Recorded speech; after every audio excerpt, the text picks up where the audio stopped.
Know that about us. But what we wanted you to remember about us is that ATAP is full of doer dreamers like you, who dare to try even when it means we might fail.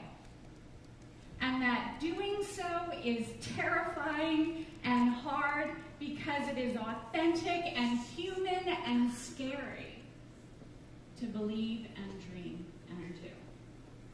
Now, we've spent a year in that feeling. We are reminded every day that we face a choice. Play it safe or go for it. We push each other, we push ourselves, because it's not easy, but it is what matters. It's why I'm here, and I suspect it's why you're back, why we all go back. And I don't mean to IO. I mean to that terrifying place where you take the risk and you make something new. So we're going to go for it. No holding back. Welcome to ATAP. Game on. Woo!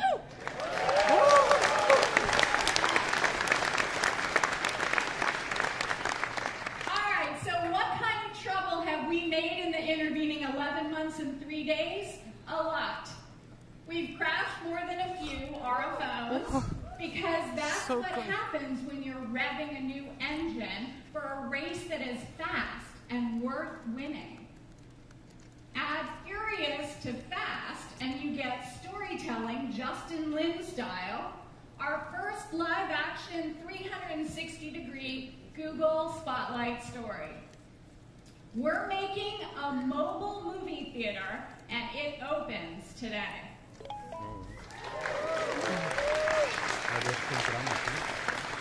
Now, we got a little impatient with the false choice between the ever-shrinking screen size and rich user interactions, so we created new materials for wearables. Now, that would be enough for today, but we're also going to talk about our continuing efforts in authentication as we made the move from tattoos to completely passive authentication. Our early results hint at a time when passwords and PINs are considered the relics of an inconvenient past. Yeah.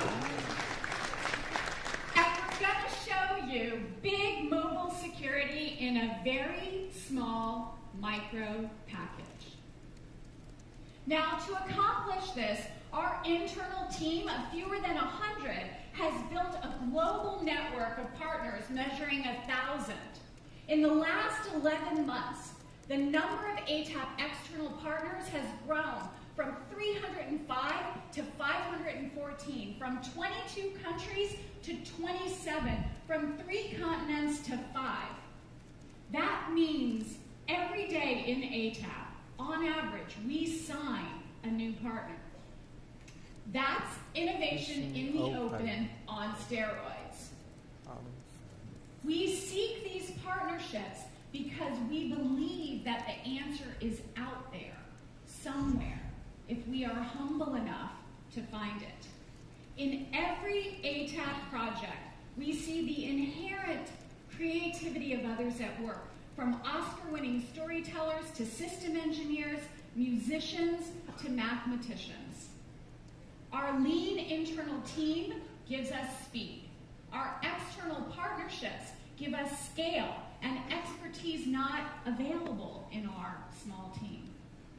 Together, we have the ability to solve hard problems, problems you can't solve by yourself.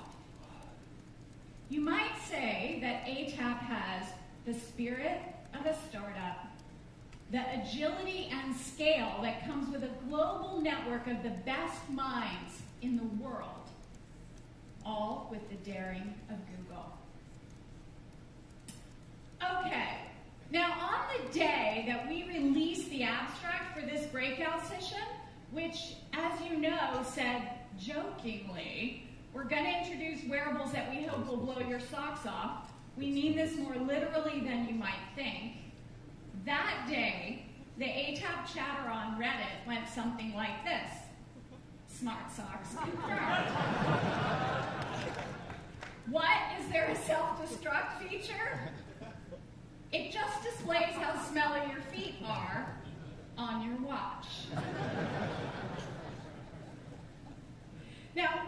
talking about wearables for 2 decades, maybe longer. And whenever I've seen a field where many smart people have worked for a long time and we've struggled for big breakthroughs, it's been because there's some underlying scientific principle that we're missing. And if we can find it, it might unlock new strategies or opportunities. We asked this question about wearables, and here's what we discovered. A work from Paul Fitz. It was entitled The Information Capacity of the Human Motor System. It was written in June of 1954. That was 6 years after Shannon's seminal work on information theory. And many people were beginning to use information theory to explain things that they hadn't understood before. Now, Fitz used these basic concepts from Shannon's theory to demonstrate that our brains and bodies combine to create an information system with a certain capacity. Now, there were controversies about Fitz's work and nuances to it, but that science taught us something interesting about wearables. Let's look. If we look across the x-axis as screen size, this is tablets, smaller smartphones, against the y-axis. This is the load on the human motor cortex system, measured in bits per second. And if we look at the dependency between these two things for the human body, this is what we discover. Now, how did Fitz measure this? What he did is he took 2 bars, a certain thickness and a certain distance apart, and he asked his subjects to tap between those 2 bars. Now, while they're thick and far apart, this tapping task is easy. And when they're thin and close together, this tapping task is hard. And that's what's represented by this red line. Now, if we look at the limit that is imposed by the system that goes from my shoulder to the tip of my finger, which is the system that I use to interact with most consumer electronics devices, what I find is that it intersects the line, this red line, in an interesting place. Now, Ivan Kubirev, he also revisited this and discovered something similar. Now, what does this tell us? Right at that intersection, we find the screen size of a smartwatch. So what we learn from that is that as the screen size shrinks to the point where we can put it on our body, we are approaching the limit of our ability to interact with it. Now, we have 2 projects that Ivan will talk about today. Project Soli, which seeks to break this tension by increasing the bandwidth of the system that we use to interact, and Project Jacquard, which seeks to create a larger surface area in which we can interact. Now, Ivan has been working on these technologies, ones that blend digital and physical interactivity, for a good portion of his career. And there are efforts to ease the interaction burden through voice and gesture, but Ivan is going to show you something very different. 2 projects, Project Soli and Project Jacquard, which seek to break this fundamental tension. Ivan.